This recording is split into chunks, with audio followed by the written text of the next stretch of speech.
এরপরে রিপোর্টসে আসবেন। রিপোর্টস থেকে ট্র্যাক রিকোয়েস্ট আইডি, এখানে যে রিকোয়েস্ট আইডিটা নোট করে রাখতে বলেছিলাম ওইটাকে দিয়ে সাবমিট করবেন। দেখেন যেটা অ্যামাউন্ট দিয়ে ক্লেম করা হয়েছে ওইটা এসে গেছে। এরপরে কন্ট্রোল পি টিপবেন,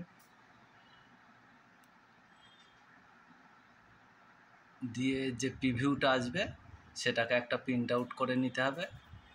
প্রিন্ট আউট করে এখানে সেলফ অ্যাটেস্টেড করবেন।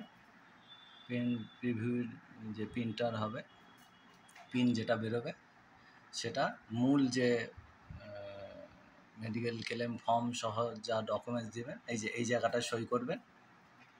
করে এটা একটু সাইজটা কমিয়ে নেবেন যাতে একটা A4 পেজেই চলে আসে। এখানে নিচে সই হবে, সই করে এটা মেডিকেল ক্লেম বিলের সঙ্গে জমা দিয়ে দেবেন। এরপরে যেমন সাবমিট করে পাঠাতে হয় ওইভাবে পাঠিয়ে দেবেন। তারপরে মেডিকেল বিলের জন্য নেক্সট প্রসেসিং শুরু হবে। Thank you.